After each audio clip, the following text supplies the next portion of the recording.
honestly say that we represent the true thoughts and aspirations of the people of Israel? What are you saying?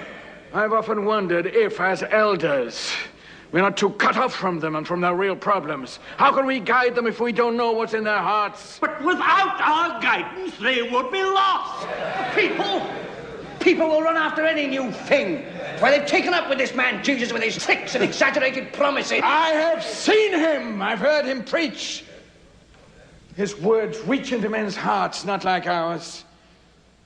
It's not the old ritual, the old formulas, but a new vision which seems to answer all their hopes.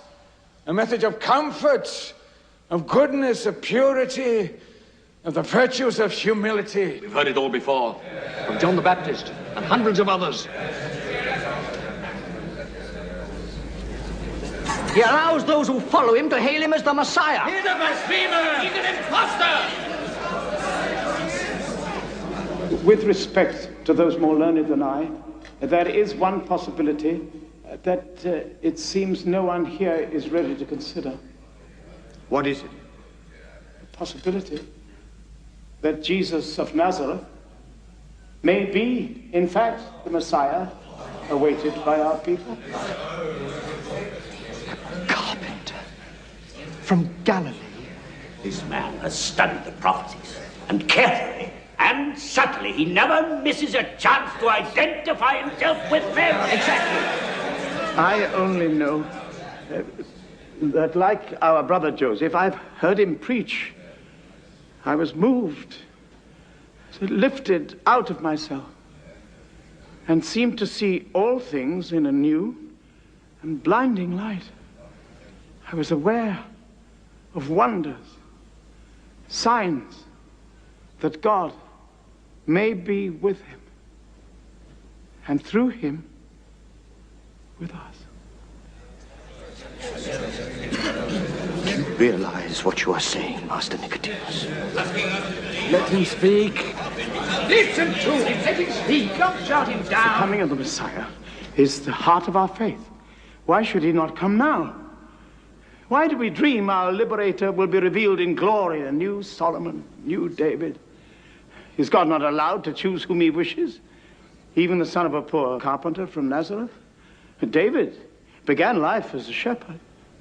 Who are we to decide the way in which God should choose to help his people? We, grains of sand, chaff blown in the wind. May the Lord open our eyes to his wisdom. Master Nicodemus, I have always respected you. How am I to understand your defense of this man, whose mission seems to be to divide our people? Even this noble assembly has been torn asunder by him. This Jesus of Nazareth must be an extraordinary man. But is there not one among you who understands the real significance of this matter? It is not the Galileans' words that are important, or the so-called miracles. Even the fact that frenzied crowds hail him as the Messiah, it's not important. The central core of this case is that this man dares to proclaim, and I can hardly make myself say it,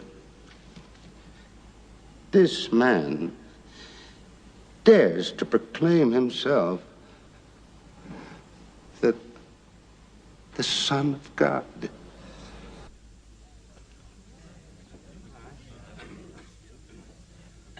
This man, while claiming to uphold the law, perverts our most fundamental beliefs.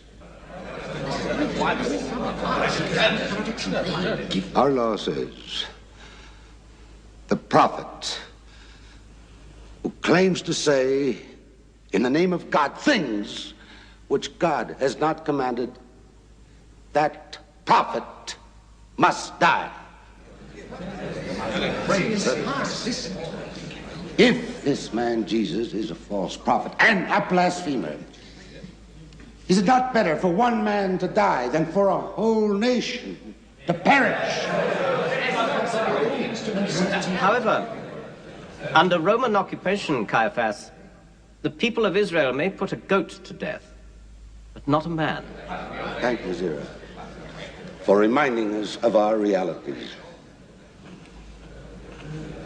Then he must be charged and found guilty by the Rome.